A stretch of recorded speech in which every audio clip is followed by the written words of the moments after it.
any officer set over me, even to the peril of my life.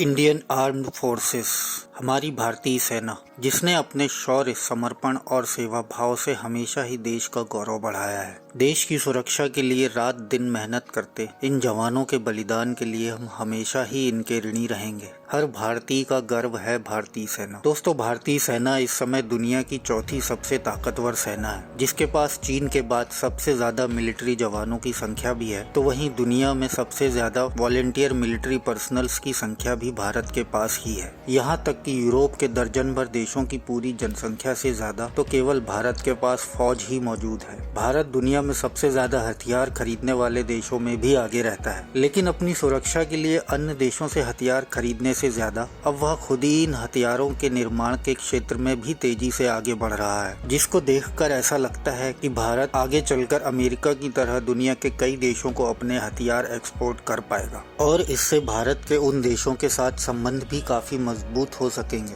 जो कि अन्य अंतर्राष्ट्रीय मंचों पर भारत को सपोर्ट भी करेंगे। एक तरफ जहां पड़ोसी देश जैसे चीन की ताकत दिन प्रतिदिन बढ़ती जा रही है, तो वहीं पाकिस्तान भी अमेरिका, चीन व तुर्की के दम पर भारत की नाक में दम करने को पूरी तरह से तैयार है। ऐसे में भारत के लिए अपने डिफेंस के साथ साथ अटैकिंग पावर को भी बढ़ाना जरूरी था और संयोग से वर्तमान भारत सरकार ने समय रहते हुए अपनी आवश्यकताओं को पहचान कर सही चालें चलना शुरू कर दिया है, जिसका असर इस समय विश्व मंच पर भारत की बढ़ती साख के रूप में भी देखने को मिल रहा है। आज की इस वीडियो में हम जानेंगे कि वर्तमान समय में भारतीय सेना की तीनों ही शाखाओं इंडियन आर्मी, इंडियन नेवी और इंडियन एयरफोर्स की मारक क्षमता कितनी है। लेकिन वीडियो में आगे बढ़ने से पहले आपके डिफेंस नॉलेज को चेक करने के लिए एक सवाल है। वर्तमान समय में भारत के रक्षा मंत्री कौन है? A. Rajnath Singh, B. Doctor S. Jaishankar. यदि आपको इस सवाल का जवाब मालूम है तो ऑप्शन ए या बी लिखकर कमेंट बॉक्स में बताएं। साथ ही जानकारी पसंद आए तो वीडियो को लाइक करते हुए चैनल को सब्सक्राइब करना ना भूलें।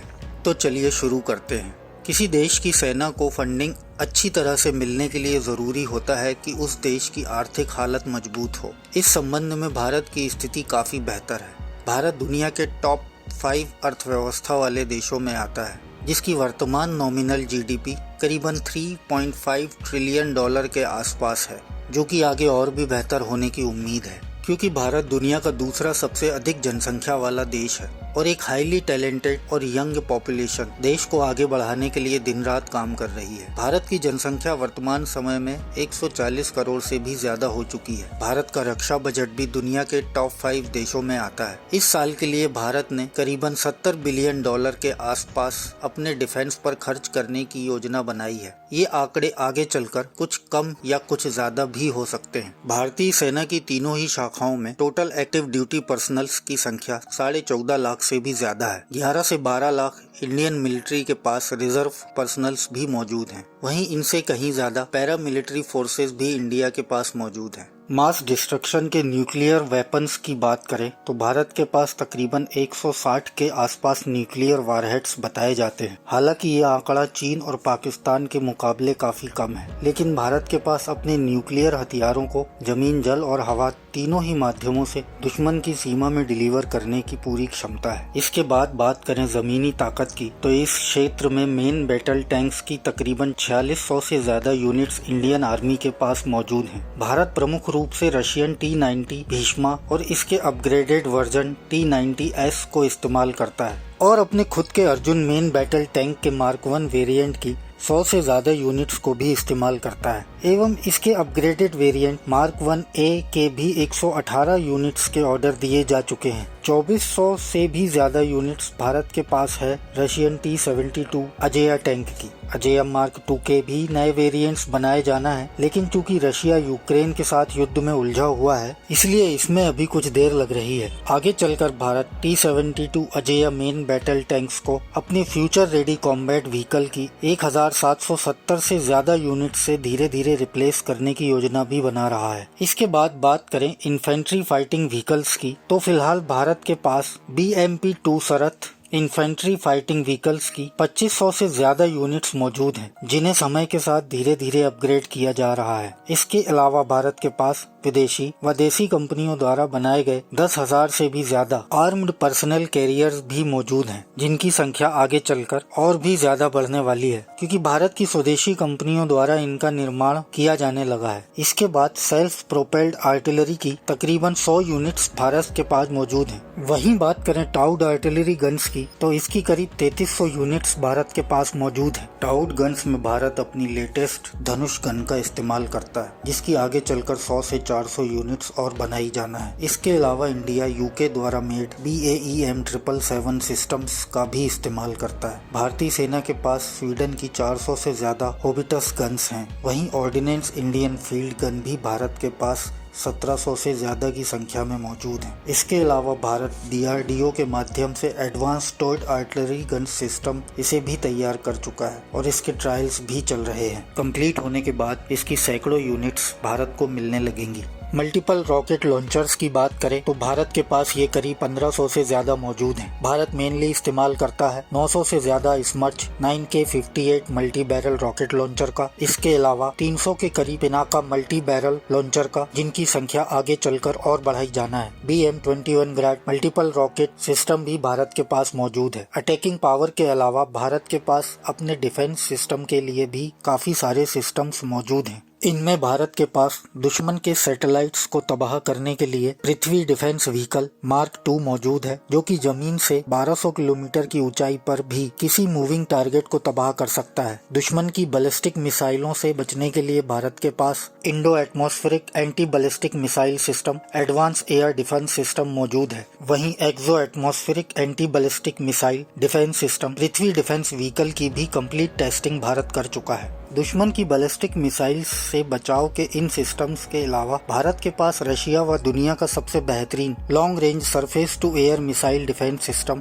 S-400 भी है। आगे चलकर भारत इसके अपग्रेड वर्जन को भी खरीद सकता है। S-400 अपने नाम के ही अनुसार 400 किलोमीटर तक के अपने टारगेट को डिटेक्ट एंड डिस्ट्रॉय कर सकता है। बैलिस्टिक व लॉन्ग रेंज के अलावा मीडियम रेंज के लिए भारत के पास है बराक 8, आकाश और spider medium range surface to air missile defence system. Barak 8 70 kilometre की रेंज तक टारगेट को डिटेक्ट एंड डिस्ट्रॉय कर सकता है। ये S-400 को भी सपोर्ट करता है। आकाश के भी अलग अलग वेरिएंट्स बनाए जा चुके हैं, जो कि 40 किलोमीटर, 70 किलोमीटर और 80 किलोमीटर की रेंज तक टेस्ट किए जा चुके हैं। वहीं स्पाइडर सिस्टम 50 किलोमीटर की रेंज तक टारगेट को तबाह करने में सक्षम है। मीडियम रेंज के अलावा भारत के पास काफी सारे short range surface to air missile defence systems है। दोस्तों, ये तो रही इंडियन आर्मी की अटैकिंग और डिफेंस पावर की बात। इसके बाद बात करें इंडियन एयर फोर्स की ताकत की, तो इंडियन एयर फोर्स 2350 से ज्यादा सभी तरह के मिलिट्री एयरक्राफ्ट्स का इस्तेमाल करती है। जिनमें कुछ प्रमुख एयरक्राफ्ट्स की बात करें तो भारत के पास 560 से ज्यादा मल्टी रोल जेट्स मौजूद हैं। मल्टी रोल जेट्स में भारत इस्तेमाल करता है फ्रेंच दसॉल्ट राफेल का, रशियन सुखोई Su-30